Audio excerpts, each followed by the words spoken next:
Hi guys, and welcome to Fix Savers. In today's video we're going to be showing you how to correctly wire a network cable using a simple crimping tool. Let's get it done.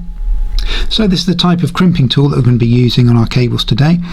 This is a pass-through type, a fairly common tool. I've actually done a full review on this. We'll add a link for you in the descriptive text below this video, so you can go down and check that out if you want to see the full review on this particular tool. Also, you can buy these on Amazon. They're not that expensive. Usually get them with a few tools, and they're kind of in the kind of $20–25 region, somewhere around there. Again, we'll add some links for you direct to Amazon in the descriptive text below, so you can scroll down and check those out if you like. But this is what we're going to be using in this video. So very first thing you want to do, easy to forget, is you want to take one of the sleeves. This is the sleeve that will eventually sit over your plastic head, and you want to insert that onto the cable facing forwards. Then you can just pull that down, get that out of the way, and then obviously you can focus on working on the end, because obviously at the end of the process you're going to need to bring that back up and snap that onto the end of your plug. So first thing we need to do is cut away the outer sheath to access the cables that are inside. On the crimping tool right here, it's got a little circle in the middle. You can just see it's got a little blade in there. So we're going to use this to remove the sheath on this cable. As we're using a pass-through bit, it doesn't really matter how much you cut off. So I'm going to cut off far more than we actually need.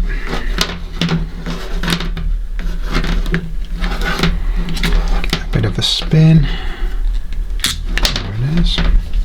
A bit of a pull. You can see that's cut through the outer sheath, and that's exposed the wires inside. So now I've got our wires exposed. You'll notice that they're in twisted pairs. So what we need to do is just untwist each of these pairs, so we end up with, rather than 4 pairs, 8 individual cables. It's a good idea whilst you're at this stage as well, just to go along and straighten them out a little bit to get rid of those little kinks. Now, one of the important factors to bear in mind when you're doing this is we are using a pass-through head, as you'll see, and what this allows these wires to do is actually pass right through the head, and you just chop them off at the end. You can probably just about see in there's like a little slot, and there's a slot that's made up of circles all next to one another, just in there. And what that allows you to do is actually pass these cables right the way through the head of the plug, and then chop that off at the end of the process using your crimp tool. This gives us a big advantage, being able to pass the cable through, because it doesn't matter what length we cut the cable to, which is why we cut off quite a lot when we cut the sheath back on this cable.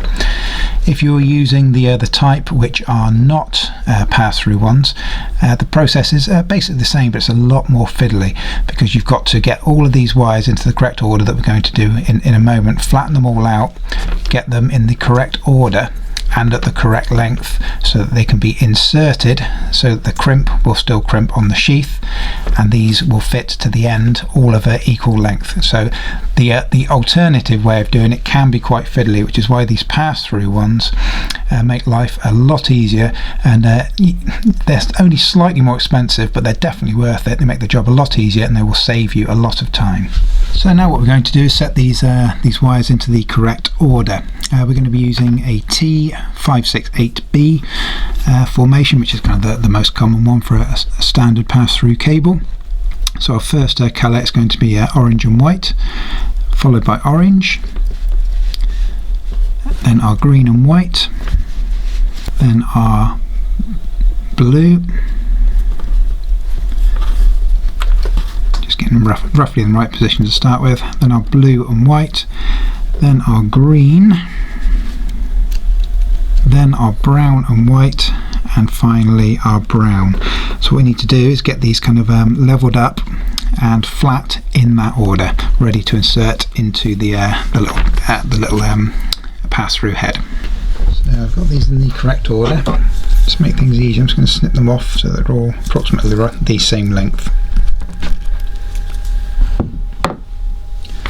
So again, you just want to double check your order, make sure you're happy before you insert it into the head. So look down your wires, double check that they look good, look to be in the right order, And then once you're happy with it, what we can do is we can pass this through the head, and then we'll see another advantage of using these pass-through connectors. And something to mention as well, the order of the colours that we're showing are based upon the actual pins facing you, so not the side that has the pinch tab. This side that has the metal pins. So that first pin just there on this outside is your orange and your white, and the pin on this side is your brown. Okay, so as we pass it through, we can check the colours on the other side. Perfect. So having this little pass-through cable has allowed us to look down these, double check very easily that these are definitely in the correct colour order that we want. So next we're just going to push this all the way down. So what we want to do is get this little plastic area just here onto the sheath of the cable, because that's where it's going to pinch through. So push it all the way in,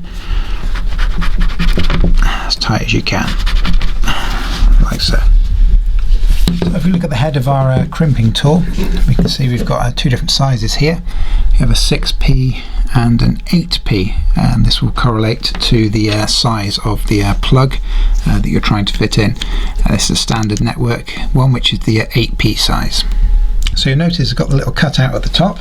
That's obviously where the little spring part fits, so that will fit in with that facing upward. And if I flip this around, you'll see on the back just here we've got a blade, and that's going to trim off the excess on our cable. So this will trim off anything that goes past the head of our cable. So let's give it a try.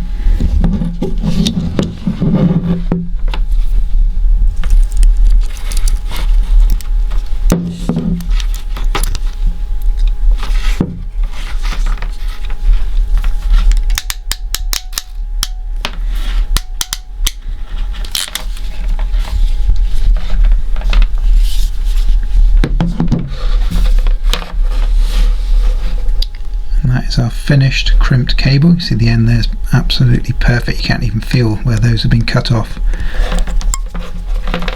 He's on there nice and solid. So that's it. That's that end done.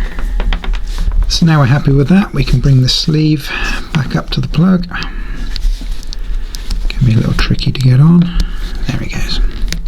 Just push that into place like so, and then you have your fully functioning network plug all wired up and good to go. So obviously you're going to need to repeat this on the other end or whatever else it is you need for your particular networking job, but that is how you wire one of these up. If this has been useful for you, please be sure to hit the like button before you leave, and if you could hit subscribe, it would be very much appreciated. We've got loads more great content for you here at Fix Savers, so be sure to have a look at our YouTube channel. Much appreciated. We'll see you again.